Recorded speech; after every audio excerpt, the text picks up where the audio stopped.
Hello dear students, Gayatri विद्या मंदिर उच्च माध्यमिक विद्यालय सांचौर जिला जालौर की ऑनलाइन क्लासेस में आप सभी का एक बार फिर से स्वागत है। प्रिय विद्यार्थियों, मैं अनिल कुमार सोनी, कक्षा 9, विषय गणित, अध्याय 7 त्रिभुज, इसकी प्रश्नावली 7.1 इसके सवाल आज आपको सोल्व कराऊंगा। विद्यार्थियों, प्रश्नावली की शुरुआत कराने से पहले मैं एक बार फिर से आपको कहना चाहूंगा कि यदि आपने हमारे इस YouTube चैनल को अभी तक सब्सक्राइब नहीं किया है तो सब्सक्राइब जरूर कीजिए, वीडियो को पूरा देखें और इसे लाइक तथा शेयर जरूर कीजिए। तो हम आज की शुरुआत कर रहे हैं प्रश्नावली 7.1 क्वेश्चन नंबर 1। देखो, इसमें ये बच्चों एक आकृति दी गई है। हमारे पास में एक ABBC, इसको ABCD बोल सकते हैं। चतुर्भुज ABCD हमारी एक चतुर्भुज है। इसमें AC बराबर AD, ये AC और ये AD दोनों बराबर नाप की भुजाएं दे रखी है हमारे सवाल में। और AB, यह AB कोण A को समद्विभाजित करता है। बच्चों, ये हमारा कोण A है। इस पूरे कोण का नाम क्या है? CAD।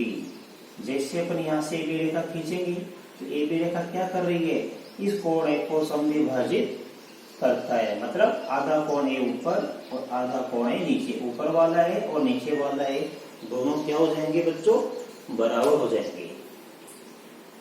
तो सिद्ध कीजिए। अब हमें सिद्ध करना है कि त्रिभुज ABC, ये ABC जो हमारा ऊपर वाला त्रिभुज है ABC, सर्वांग सम होगा त्रिभुज ABD नीचे वाला त्रिभुज, ये ऊपर वाला त्रिभुज नीचे वाला त्रिभुज क्या होगा? सर्वांग सम। सर्वांग सम मतलब एक दूसरे को पूरा ढक ले। यदि एक ऊपर एक रखें तो एक दूसरे को पूरा ढक लें। तो हमें सिद्ध करना है त्रिभुज ABC सर्वांग सम त्रिभुज ABD। BC और BD के बारे में आप क्या कहेंगे? इनको सर्वांग सम सिद्ध करना है। हमें BC और BD के बारे में बताना है कि BC और BD बराबर है या नहीं। तो बच्चों, हमने आपको सत्य की शुरुआत करने से पहले कहा था कि जब भी दो त्रिभुजों को सर्वांग सम सिद्ध करना है तो दोनों त्रिभुजों के कोई भी 3 भाग हमें बराबर लाना है। तीनों भुजाएं हो सकती है, 2 भुजाएं कोण हो सकता है, या 2 कोणीय भुजा भी हो सकती है। अब हमें इसे छांटना है, तो इसलिए सबसे पहले आपको लिखना पड़ेगा दिए है। या देखो, आप डायरेक्ट आप लिख सकते हो। ध्यान देना, दोनों त्रिभुजों को सर्वांग सम सिद्ध करना है, का नाम दो डायरेक्ट। त्रिभुज ABC तथा त्रिभुज ABD में ऐसे लिखा हुआ। इन दोनों त्रिभुजों को सर्वांग सम सिद्ध करना है, तो दोनों का नाम दिया कि त्रिभुज ABC तथा त्रिभुज ABD में। अब इनमें क्या क्या समान वो हम लिखेंगे। देखो, इस त्रिभुज और इस त्रिभुज में क्या क्या समान है। बेटा, इस त्रिभुज की भुजा AC और इस त्रिभुज की भुजा AD। ये AC और AD क्या है? बराबर है। तो लिखेंगे इस त्रिभुज की भुजा AC, इसकी भुजा AC बराबर किसकी होगी? इस त्रिभुज की भुजा AD की। इस त्रिभुज की भुजा AC इस त्रिभुज की भुजा AD के बराबर है। तो देखो, ये मान हमने मन से नहीं लिखा, हमारे सवाल में दिया है AC बराबर AD। AC बराबर क्या है? AD। तो आपको उसका जवाब लिखना है। कहां से आया? हमारे सवाल में दिया है, राइट। एक भाग समान हो गया। ये भुजा AC AD के बराबर होगी, दोनों की एक ही भुजा बराबर होगी और एक भाग तो समान हो गया। अब देखो आगे क्या दिया है? AB कोण A को समद्विभाजित करता है। ये हमारा AB जो रेखाखंड है, इस कोण A को समान 2 भागों में विभाजित कर रहा है। आधा कोण A ऊपर और आधा कोण A नीचे। अर्थात इस कोण का नाम क्या है? CAB। लिखेंगे कोण CAB बराबर कोण, अब इस कोण का नाम क्या होगा? इसका नाम क्या होगा? DAB। कोण DAB ये भी एक कोण, ये भी एक कोण, इसे का नाम क्या है? सी ए बी बोल दो चाहे बी ए सी बोल दो, ठीक, ए को बीच में लिखना है, सी ए बी बोल दो चाहे बी ए सी बोल दो, एक बात है। तो इस कोण का नाम है सी ए बी, इस कोण का नाम क्या हमारे पास? B A B. ये दोनों कोण कैसे हैं? बराबर है। क्यों है? ये भी हमारे सवाल में दिया है, राइट। अब देखो हमारे सवाल में ही दो भाग तो समान हो गए, एक भुजा और एक कोण। ये भुजा इस भुजा के बराबर है और ये कोण इस कोण के बराबर है। अब तीसरा भाग हमको छांटना है कि तीसरा भाग इनमें क्या क्या समान होगा। वो कोण भी हो सकता है, वो भुजा भी हो सकती है। देखो बच्चों, हमारा ये चतुर्भुज था A B B C, right. जैसे हमने विकर्ण खींचा तो ये विकर्ण क्या करता है? इस चतुर्भुज को दो त्रिभुजों में बांट देता है, एक त्रिभुज ऊपर और एक त्रिभुज नीचे। तो ए बी क्या हो गई? इस चतुर्भुज में इन दोनों त्रिभुजों की मध्य दीवार हो गई। ये मध्य क्या हो गई? दीवार। यानी ये ए बी किसका भाग है? अब कोई कहे कि ए बी बताओ किसका हिस्सा है, तो कोई तो बोलेगा एबीसी त्रिभुज का हिस्सा है, कोई बोलेगा इस एबीडी त्रिभुज का हिस्सा है। तो बच्चों पर क्या कहेंगे कि ये एबी भुजा इस त्रिभुज का हिस्सा भी है और इस त्रिभुज का भी हिस्सा है, दोनों का हिस्सा है। और जो दोनों का हिस्सा जो होता है उसको कहते हैं उभयनिष्ठ। जो दोनों का हिस्सा होता है उसको क्या कहते हैं? उभयनिष्ठ। तो ये दो भाग तो दे रखे हैं, इसकी एसी भुजा इसकी एबी भुजा के बराबर है, इसका कोण सी ए बी बराबर इसका कोण बी ए बी है। ये दो भाग तो दिए हुए हैं, ये तो आपने सवाल में दिया हुआ गया, राइट। तीसरा हमको लिखना, ये ए बी भुजा उभयनिष्ठ है, तो लिखेंगे हम ए बी बराबर ए बी। ये ए बी इस त्रिभुज की भी ए बी है, देखो ये ए बी और इस त्रिभुज की भी ए बी। ए बी बराबर ए बी क्यों हो गई? ये उभयनिष्ठ भुजा है। बड़ा ही सरल तरीका बेटा, अच्छे से सीखना। दो मान तो बराबर दे रखे, तीसरा आप छांट लेना। उभयनिष्ठ भुजा है, इसका जवाब मैंने लिख दिया कि ये ए बी बराबर ए बी क्यों है? क्योंकि ये उभयनिष्ठ भुजा है। तो यहाँ पे एक भाग, दो भाग, तीन भाग बराबर हो गए। और जैसे दो त्रिभुज के तीन भाग हम बराबर ले आते हैं तो दोनों त्रिभुज सर्वांग कहलाते हैं। इसलिए त्रिभुज कौन सा? एबीसी सर्वांग सम होगा त्रिभुज एबी। ये एक उत्तर तो आ गया। दोनों त्रिभुजों को सर्वांग समसिद्ध करना था, हमने दोनों त्रिभुजों को सर्वांग समसिद्ध कर दिया, ये एक उत्तर तो आ गया। आगे बीसी व बीडी के बारे में आप क्या कहेंगे? अब देखो पहले कि दोनों त्रिभुज सर्वांग सम हो गए, ठीक है। अब इसे नियम लिखो, कौन सा नियम लगा? देखो बच्चों, ये भुजा इस भुजा के बराबर है, ठीक है, तो लिखेंगे भुजा का नियम। फिर आगे देखो ये कोण इस कोण के बराबर है, तो फिर लिखो ए। पहले ये भुजा बराबर, तो एस लिख दिया, एस और साइड भुजा। फिर ये कोण इस कोण के बराबर है, तो लिख दिया मैंने कोण। फिर देखो बच्चों ध्यान से, ये भुजा उभयनिष्ठ है, ये भुजा इसी भुजा के बराबर है, तो लिखेंगे एस। तो यहाँ कौन सा नियम लागू हो गया? हमने आपको नियम लिखाए थे ना, हाँ। तो ये सर्वांग सम कौन से त्रिभुज से हो गए? एस ए एस नियम से, यानी भुजा कोण भुजा, इसकी ये भुजा इस भुजा के बराबर, इसका ये कोण इस कोण के बराबर, और ये भुजा इसी भुजा के बराबर। तो नियम कौन सा लागू हो गया? एस ए एस नियम यहाँ पे लागू हो गया, राइट। तो हमने दोनों त्रिभुजों को सर्वांग समसिद्ध कर दिया।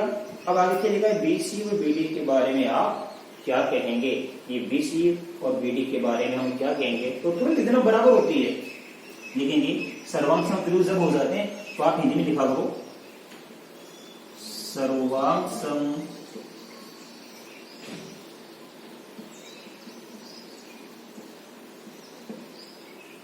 त्रिभुजों के संगत भाग बराबर होते हैं।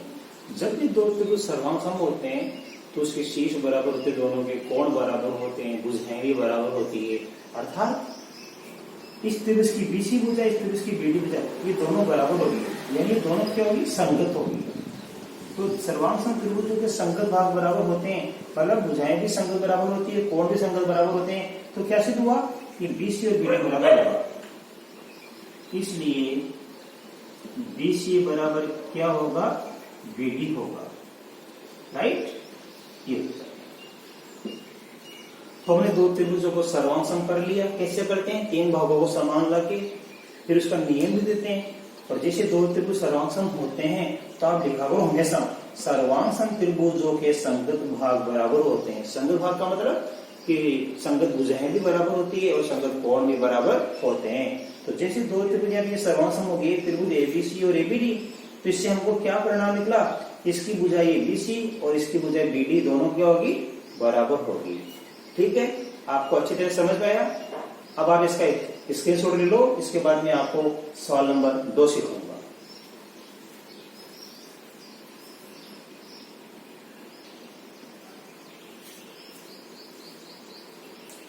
देखिए बच्चों, अब हमारा सवाल नंबर 2, ये हमारी आकृति दी गई है चतुर्भुज की, राइट।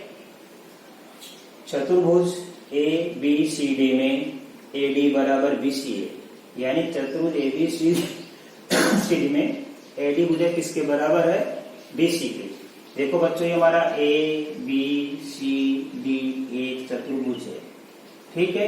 इस चतुर्भुज में AD भुजा यानी ये AD भुजा BC भुजा के, इस BC भुजा के बराबर दे रखी है, राइट। कोण DAB बराबर कोण CBD। DAB कहाँ है, DAB यानी यह कोण, राइट। DAB यानी ये कोण किसके बराबर है, कोण CBA। ये रहा CBA इस कोण के, तो ये कोण इस कोण के बराबर है। अब हमें सिद्ध करना है, तीन बातें सिद्ध करनी है बच्चों। सिद्ध कीजिए। नंबर 1, त्रिभुज ABD सर्वांग सम त्रिभुज BAC। ये ABD त्रिभुज किसके सर्वांग सम होगा, BAC, यानी ये त्रिभुज और ये त्रिभुज दोनों क्या होंगे, सर्वांग सम। हमें सर्वांग सम सिद्ध करना है। सर्वांग सम के बारे में आपको बता रखा है कि जब दो आकृतियां एक दूसरे के ऊपर रखते हैं तो एक दूसरे को पूरा पूरा ढक लेती है, न तो आगे जाती है न अंदर रहती है, बिल्कुल पैक हो जाती है, एक दूसरे को पूरा पूरा कवर कर लेती है, ढक लेती है। जैसे आपकी गणित की पुस्तक है कक्षा 9 की, दो विद्यार्थी भी ले लो, एक दूसरे को रखो, पूरा ढक लेगी, ठीक है। इसी प्रकार अब कैसे सिद्ध करेंगे, तो देखो हमने आपको बताया अब इसके पहले कि जब भी दो त्रिभुजों को सर्वांग सम सिद्ध करना है तो सबसे पहले आप उनके नाम लिखो। नाम लिखने के बाद पता करो उसमें कौन से तीन भाग समान है। तीन भाग तीनों भुजा भी हो सकती है, या दो भुजा एक कोण भी हो सकता है, दो कोण एक भुजा भी हो सकती है। तो हमें छांटना पड़ेगा कि इन दोनों त्रिभुजों को सर्वांग सम करने के लिए इनके कौन से तीन भाग बराबर हैं। तो देखो कैसे, हम यहां से लिखेंगे त्रिभुज, क्या नाम इसका, ABD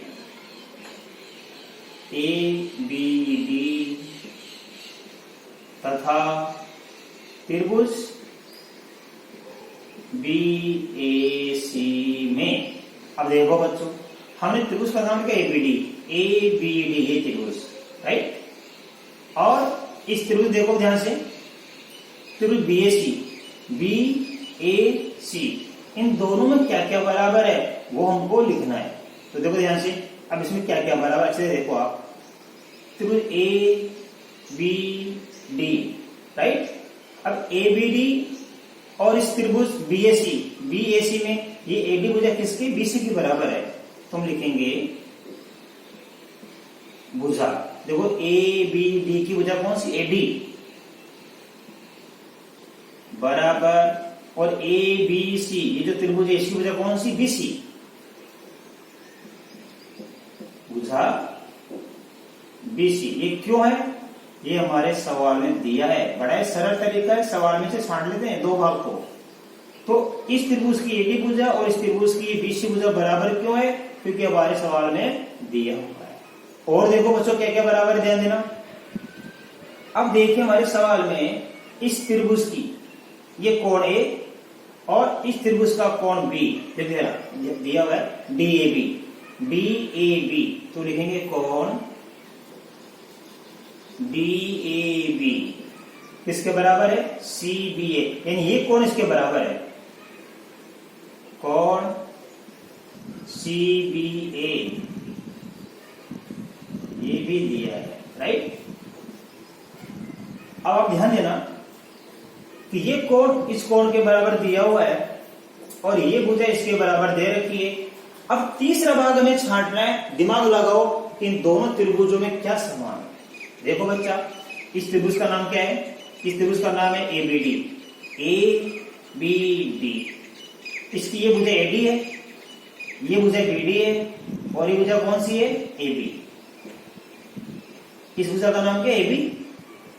ABD हमारा त्रिभुज है, इस भुजा का नाम क्या है? AB। तो ABD जो हमारा त्रिभुज है, ABD में ये भुजा कौन सी है? AB। समझ रहा ध्यान से। दूसरा त्रिभुज कौन से? BAC, ये रहा BAC। BAC ये त्रिभुज, इसमें भी ये भुजा गई। आप क्या समझे कि ABD त्रिभुज में भी ये भुजा AB आ गई और BAC हमारा ये त्रिभुज है, इसमें भी ये भुजा आ गई। लेकिन ये भुजा क्या हो गई? इस त्रिभुज की भुजा भी है और इस त्रिभुज की भुजा देखो यही, अर्थात ये AB भुजा इस त्रिभुज में भी आ गई, BAD में। ये ABD हमारा जो त्रिभुज है बच्चों, ABD त्रिभुज, इसमें भी आ गई और हमारे BAC जो हमारा त्रिभुज है इसमें भी आ गई। तुम लिखेंगे AB बराबर AB। भुजा AB बराबर भुजा AB। बताओ ये भुजा AB बराबर AB की क्यों हुई? हमने आपको कहा कि जब दोनों त्रिभुजों का कोई समान भाग होता है, यानी ये AB भुजा दोनों की है, ये AB भुजा दोनों की उभयनिष्ठ भुजा होगी, तो क्या नाम देंगे इसको? उभयनिष्ठ भुजा है।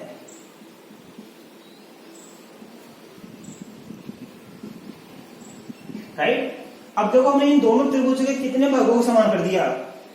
इस त्रिभुज की भुजा AD इस त्रिभुज की भुजा BC के बराबर है, इस त्रिभुज का कोण DAB इस त्रिभुज के कोण CBA के बराबर है, इस त्रिभुज की AB भुजा इस त्रिभुज की AB भुजा के बराबर है।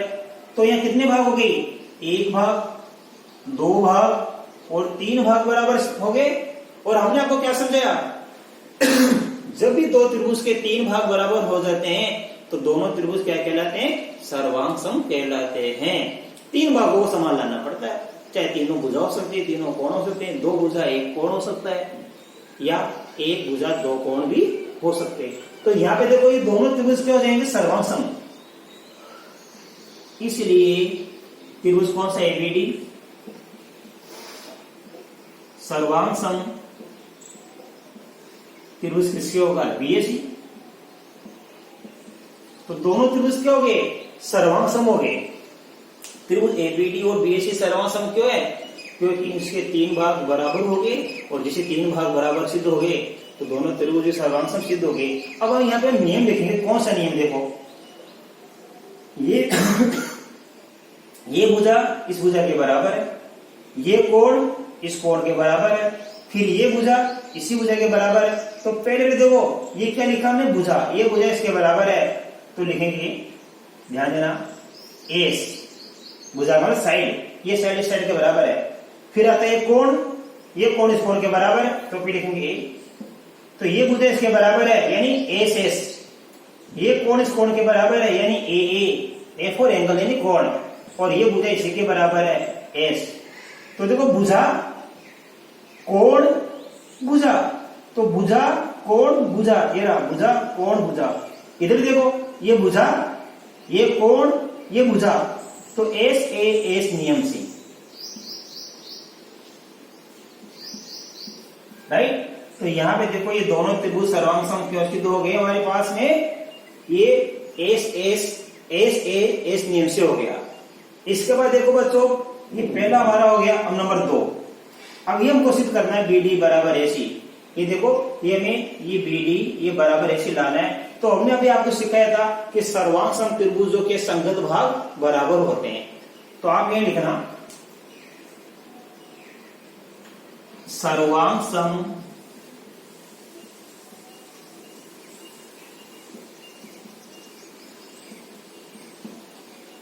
त्रिभुजों के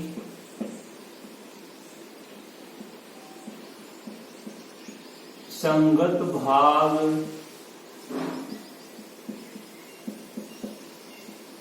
बराबर होते हैं। संगत भाग का मतलब संगत भुजाएं बराबर होती है और संगत कोण आपस में बराबर होते हैं। तो इस त्रिभुज की भुजा कौन सी, बीडी, और इस त्रिभुज की भुजा कौन सी, एसी, ये दोनों बराबर होंगे। तो आप लिख देना, जैसे दो त्रिभुज सर्वांग होते हैं तो ये नियम लिख देना, हमेशा लिख देना, सर्वांग त्रिभुजों के संगत भाग बराबर होते हैं, इसलिए बीडी बराबर क्या होगा, एसी। ये भी दूसरा आंसर आ गया, ये हमारा पहला आंसर आ गया। इसलिए तीसरा अभी सिद्ध करना है तो ये लिख दो, सर्वांग त्रिभुजों के संगत भाग बराबर होते हैं, तो ये संगत भुजा बराबर होगी, ये होगी बराबर, ये संगत कोण भी बराबर होंगे, इसलिए कोण एबीडी बराबर कोण बीएसी, ये तीसरा आंसर हो गया। राइट, ये बाकी दो आंसर बड़े सरल होते हैं, पहले ही आपको सर्वांग त्रिभुजों को सिद्ध करना सीखना है और आपको अच्छे से समझ में आ गया कि दो त्रिभुजों को सर्वांग सिद्ध कैसे करते हैं। इनके कोई भी तीन भाग जो बराबर होते हैं वो आप लिख दीजिए, दो भाग तो करीब करीब सवाल में दिए हुए आते हैं, तीसरा भाग आपको दिमाग लगा के छांटना है कि वो कोण भी हो सकता है और भुजा भी हो सकती है। यही तीन त्रिभुज, दो त्रिभुज के तीन भाग बराबर हो गए तो दोनों त्रिभुज सर्वांग हो गए। नियम लिख देना, कौन सा भी नियम है, फिर लिखना सर्वांग त्रिभुजों के संगत भाग बराबर होते हैं, यानी संगत भुजाएं बराबर होती है। ये ध्यान देना, ये बीडी भुजा एसी के संगत है और कोण एबीडी कोण बीएसी, यानी ये कोण एबीडी बीएसी यानी ये कोण इस कोण के बराबर हो जाएगा। राइट, इस प्रकार आपको अच्छी तरह समझ में आ गया। ये दूसरा सवाल भी, अब आप इसका स्क्रीनशॉट ले लो बच्चों।